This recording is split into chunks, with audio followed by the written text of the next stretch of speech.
Today on the Point Blank Performance YouTube channel, we're talking about our standpipe delete plate for our Pac-Man series Fuel Sumps.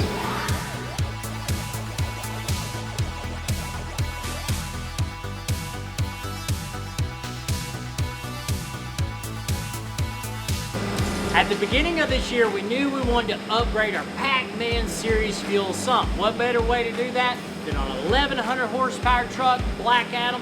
Check it out here on the Mustang Dyno. We're focused in that video on what?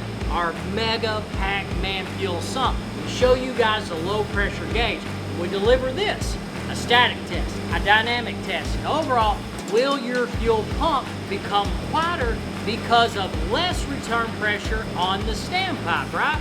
And it does. Watch that video, proof is in it. Since 2021, we've been offering to you guys our Pac-Man series fuel sump, which has a standpipe on it. Does a phenomenal job, makes over 1,000 horsepower. Why would we change it? Well, it's time to evolve and make it better, right? 17 to 19 L5P guys, I like to place these fuel sumps at the very front of the tank.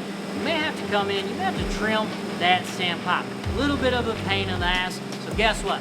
We already know we want to evolve it, make it better. Let's delete that out of the equation. PointBlankPerformance.com. We now have for you guys our Mega Pac-Man series fuel sump.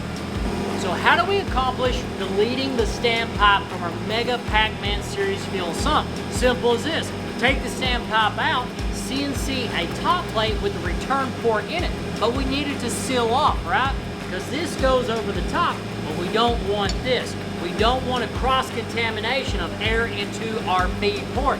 Let me make it make better sense. Maybe back in the day you're at college, you're gonna do a beer pong, right? You're full fuel, baby. So all that fuel is actually pushing down on you. Awesome, as long as they feed the beer, which is the fuel tank of diesel fuel around you, you are full fuel. Your Fass or AirDog sounds good. There's a ton of fuel that's going in there. What happens if I take this return port and I push a bunch of air over here? That means you got at the end of the beer pong, you filled that belly full of air, and now you're probably about to blow chunks. Your Fass or AirDog is going ting, ting, ting, ting, ting, ting, ting, ting, ting. It's pissed off. We accomplish this problem with the solution by this.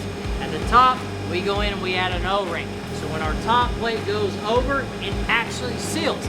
Then we take the return fuel, shoot it over here. Our feed is here. That way it has time to dissipate in the diesel fuel, calm down. We get a full fuel going to your Fass or AirDog. Now guys, we want to accommodate all diesel owners. We have a street version and we have a race version. Taking a look at the Mega Pac-Man series sump, what is the difference between the street and the race version? Up close on the street, you'll see there's a bridge in the full fuel flow. What is that for? If you're a true daily driver, if you are a true hotshot guy, you may be draining your fuel out of your sump periodically, so therefore you can see if it has any contaminants in it, send it off. A lot of guys are crucial about their fuel. That's the sump for you. Now the race guy, 1,000 horsepower plus, 800, whatever it is, the race version is also for you guys that want to push the limits of your truck, Ford, PowerStroke, Cummins, to its limits. Don't let it fool you. When you're watching Black Adam on the Mustang Dyno, I made 1,100 horsepower on the street version. We start with the smallest one and then go up. At PointBlankPerformance.com, how are these sumps going to come available to you? Raw billet, you can hit the powder coat tab, or you're going to get a satin recut anodized finish with the PBP logo. Race with us at PointBlankPerformance.com.